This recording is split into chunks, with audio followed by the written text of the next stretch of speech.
Et bonjour à tous, j'espère que vous allez bien. Je suis ravie de vous retrouver pour la vidéo du jour.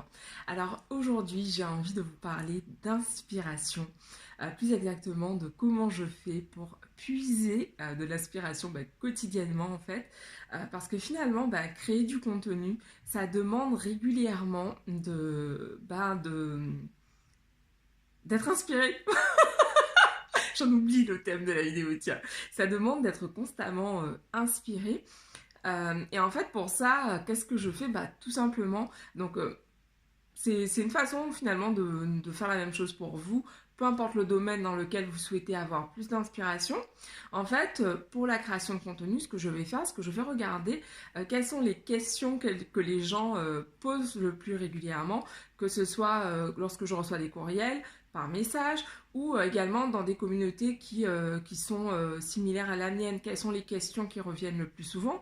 Puis moi aussi, quelles étaient les questions que j'avais auparavant et pour lesquelles j'ai cherché des réponses. Et plus simplement, en fait, je m'inspire énormément, évidemment, de ce que je lis, de ce que j'apprends. Parce que pour moi, c'est le meilleur moyen de pouvoir vous transmettre, en fait, c'est de vous transmettre les choses une fois que je les ai intégrées, comprises. Donc, c'est-à-dire que je suis revenue dessus, que je m'assure d'avoir vraiment fait descendre, voilà, digérer l'information, je cherchais le mot, que je m'assure d'avoir digéré l'information avant de vous la retransmettre. Et, euh, et pour ça, en fait, c'est vraiment très simple. Cherchez le domaine dans lequel vous sentez à l'aise, que ce soit par exemple la cuisine.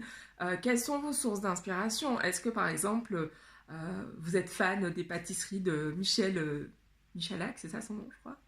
Est-ce que c'est Michel son prénom? Christophe! Christophe Michalak, parce que j'ai une amie qui est fan et qui du coup l'a rencontré récemment et qui me disait ah mon dieu, j'ai rencontré Christophe Michalak, oh my god. Bon, anyway, ce n'est pas le sujet. Mais voilà, le but c'est vraiment d'identifier en fait vos sources d'inspiration et vraiment d'aller puiser. Le but toujours c'est de vous approprier les choses. On n'est pas là pour faire du copier-coller, on a tous une sensibilité différente, mais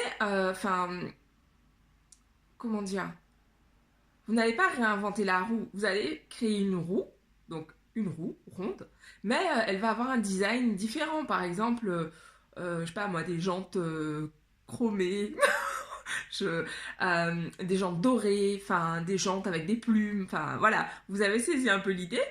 Le but c'est vraiment de prendre quelque chose qui existe et finalement de le mettre à votre sauce parce qu'on a toujours ce truc genre on veut être le nouveau génie sur Terre.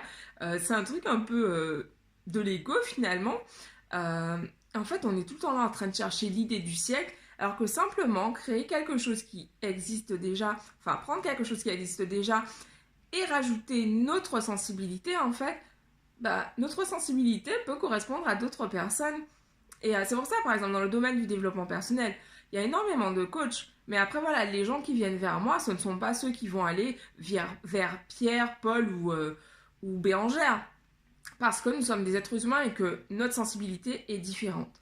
Donc voilà, et puis, j'avais envie de vous partager ça. J'ai lu ça dans un livre récemment. C'était chez Jeff Walker. Et il disait la chose, il prenait en fait un exemple où en gros, un de ses concurrents directs l'avait contacté pour savoir comment il faisait, c'était dans les années 90, comment il faisait un certain type de graphique sur son site. Et quand il a reçu le courriel de son concurrent, il s'est dit qu'est-ce que je fais et tout. Enfin, si je lui donne ça, moi c'est le seul avantage concurrentiel que j'ai sur lui. Est-ce que je me tire pas une balle dans le pied?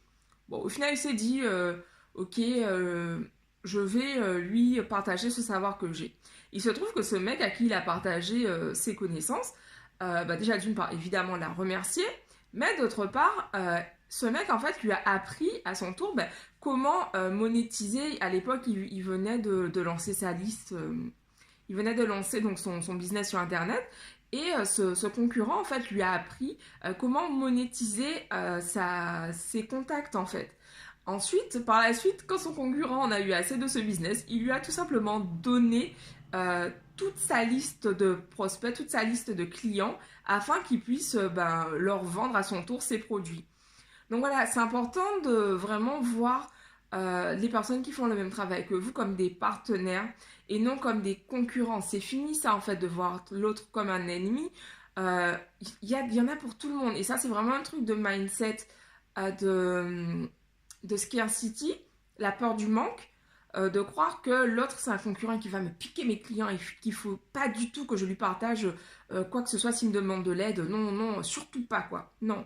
En fait, c'est vraiment acquérir justement cette mentalité d'abondance, aller taper dans l'abondance et se dire ok, il y en a assez pour tout le monde. Il y a des milliards d'êtres humains sur la planète Terre. Donc, enfin voilà quoi, vous n'allez pas avoir des milliards de clients. Bon, c'est le cas, tant mieux pour vous. Mais en tout cas, c'est vraiment pour vous montrer que le but, c'est qu'il y ait de la place pour tout le monde. Il y a de la place pour tout le monde. Et du coup, voilà, aider quelqu'un que vous voyez comme un concurrent, alors qu'en fait, il est un partenaire. Ça peut être un super moyen, également de vous aider, en fait, tout simplement.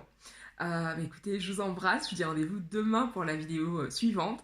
Le concours Instagram, là, ça continue. Aujourd'hui, il y a une place à gagner pour mon atelier du 26 janvier. Je vous en parle dès demain, justement, cet atelier du 26 janvier. À demain, ciao.